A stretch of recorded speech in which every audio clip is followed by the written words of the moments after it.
राजवीर ने कह दी शौर्य को ऐसी बात जिससे हुआ शौर्य को प्रीता के साथ उसका कोई कनेक्शन है इसका एहसास। जी हाँ दोस्तों, कुंडली भाग्य के आने वाले धमाकेदार एपिसोड में जब प्रीता दूसरे दिन दादी की ट्रीटमेंट और इलाज करने के लिए आएगी और करण राजवीर दोनों दादी के पास होंगे और प्रीता दादी के पैरों का इलाज कर देगी, तभी दादी इमोशनल होकर प्रीता को कहेगी कि प्रीता, तेरे आने के बाद तेरी ट्रीटमेंट से मेरा पैर का दर्द बिल्कुल ठीक हो गया है, अब तू कहीं नहीं जाएगी प्रीता, तू यहीं रह, हमारे साथ रह। यह सुनकर तभी प्रीता को काफी बड़ा शौक लगेगा और राजवीर करण दादी की बातों में इमोशनल हो जाएंगे। यहाँ पर जब राजवीर नीचे आएगा और शौर्य राजवीर को लूथा हाउस में अपने सामने देख लेगा, तभी शौर्य राजवीर के सामने आकर राजवीर को कहेगा कि राजवीर, कल का सबक तू भूल गया है क्या? तभी यह सुनकर राजवीर कहेगा, कौन सा सबक और कैसा सबक? मुझे लगता है कि तू भूल गया है वो सबक। तभी यह सुनकर गुस्से में शौर्य राजवीर को कहेगा कि तुम मेरे सामने कभी मत आना और मेरे घर में लूथा हाउस में आने की तेरी हिम्मत कैसे हुई?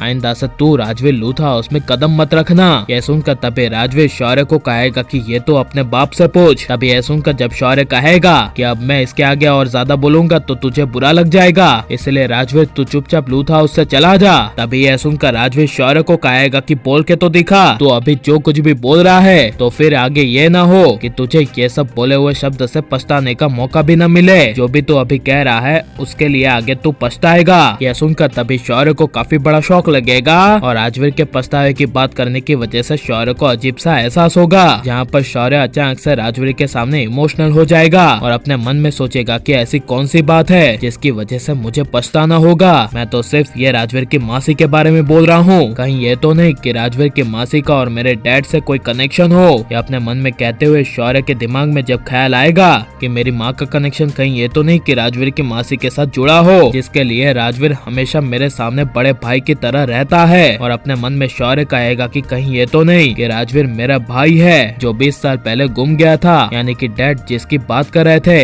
रुद्राक्ष, कहीं राजवीर ही तो रुद्राक्ष नहीं। ये सब सोचते हुए शौर्य का दिमाग गर्म हो जाएगा और शौर्य का सर दर्द करने लगेगा। जहाँ पर तभी राजवीर शौर्य को कहेगा कि शौर्य क्या हुआ, तू कुछ बोल क्यों नहीं रहा है? तभी यह सुनकर शौर्य को राजवीर के बारे में और उसकी मासी प्रीता के बारे में एहसास हो जाने की वजह से शौर्य राजवीर को कुछ नहीं बोलेगा और शौर्य राजवीर के सामने नॉर्मल होकर वहाँ से चला जाएगा और अकेले में जाकर अपने मन में फैसला लेगा कि अब मैं पता लगा कर रहूंगा कि राजवीर की मासी का कनेक्शन मेरे डैड के साथ क्या है। जिसके बाद जब पलकी राजवीर से मिलेगी और पलकी राजवीर को कहेगी कि मुझे कुछ समझ में नहीं आ रहा, राजवीर तुम हमेशा शौर्य के साथ ऐसे क्यों लड़ते रहते हो? आखिर शौर्य से तुम्हारी ऐसी क्या दुश्मनी है? तुम्हें चुप रहना चाहिए। तभी यह सुनकर राजवीर पलकी से बात करे बिना पलकी के सामने से चला जाएगा। जहाँ पर जब प्रीता को पता चलेगा कि राजवीर और शौर्य में लड़ाई हुई है, तभी प्रीता राजवीर के पास आएगी और राजवीर को कहेगी कि राजवीर क्या हुआ बेटा, तुम शौर्य से ऐसे लड़ाई क्यों करते रहते हो? आखिर वो भी तो तुम्हारे भाई जैसा है, तुम उसे शांत करके समझाओ और उसे अच्छा रास्ता दिखाओ। जिसे सुनकर राजवीर कुछ बोल नहीं पाएगा और लेकिन शौर्य को राजवीर प्रीता और अपने बाप करण के बारे में पता चलना चाहिए क्या नहीं, और राजवीर और कोई नहीं बल्कि उसी का ही भाई है और प्रीता उसी की ही माँ है, इसकी असली सच्चाई शौर्य के सामने अब आ जानी चाहिए क्या नहीं, ये सब हमें कमेंट में जरूर बताएं और आप प्लीज इस वीडियो को लाइक शेयर और हमारे चैनल को सब्सक्राइब करें।